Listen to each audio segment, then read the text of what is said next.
Good morning everyone. Myself Niharika Jain and my partner Nikhil Garg will be presenting on the topic EPFO payment generation. सबसे पहले तो EPFO का full form employ provident fund organisation. Employ provident fund organisation होता क्या है? Employ provident fund organisation manage करता है retirement savings millions of workers across India, और जो इसका पेमेंट जनरेशन प्रोसेस होता है वो बहुत क्रूशियल रोल प्ले करता है मेंटेन करने में इन फंड्स को। एक रिसर्च के अकॉर्डिंग 90% ऑफ दी जो एम्प्लॉयज होते हैं कभी भी अपनी सैलरी स्लिप चेक नहीं करते हैं, उनको खाली अपनी सैलरी से मतलब होता है।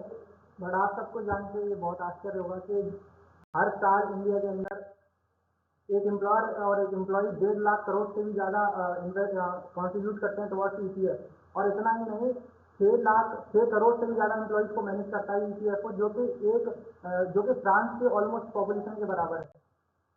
अब ईपीएफ का कॉन्ट्रीब्यूशन और इसका एनरोलमेंट प्रोसेस। इसमें एनरोलमेंट जब भी एम्प्लॉय कोई भी अपनी कंपनी ज्वाइन करता है तो उसको एनरोल करवाना पड़ता है। कॉन्ट्रीब्यूशन एम्प्लॉयर और एम्प्लॉय दोनों करते हैं। अकाउंट मैनेजमेंट में ईपीएफओ उनका अकाउंट मैनेज करने में हेल्प करता है। EPF payment calculation and deduction, जो कॉन्ट्रीब्यूशन रेट होती है वो होती है 12%। बेस सीलिंग है 15,000 रुपीज और डिडक्शन एम्प्लॉयर्स अपनी सैलरी में से एम्प्लॉय का कुछ अमाउंट डिडक्ट कर देते हैं और वो ईपीएफओ में रेमिट कर देते हैं।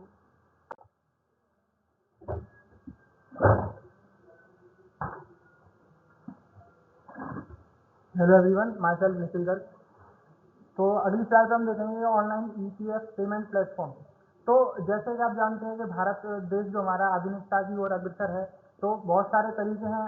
ऑनलाइन पेमेंट भी हो सकता है, वेबसाइट के थ्रू भी कर सकते हैं, और जो वेबसाइट होती है बहुत ही यूजर फ्रेंडली होती है, यानी आसानी से आप उस पर अपने क्रेडेंशियल्स को डाल के लॉगिन कर सकते हैं, और जितने भी उस पर डाटा होता है, जितने भी आपका फाइनेंशियल डाटा होता है, बहुत ही सिक्योर रहता है।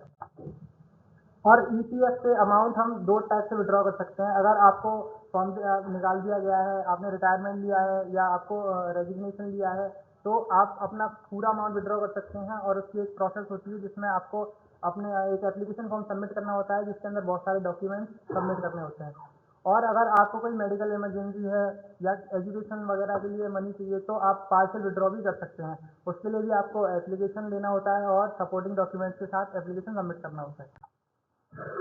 और ईपीएफओ बहुत सारे कंप्लायंस और रिपोर्टिंग रिक्वायरमेंट्स भी लेके आता है। जैसे कि आपने कोई एप्लीकेशन सबमिट किया तो वो टाइमली सबमिट हो जाना चाहिए, और ईपीएफओ ने जितने भी रूल्स और रेगुलेशंस बनाए हैं उनको फॉलो करते हुए आपको वो एप्लीकेशन सबमिट करना होता है।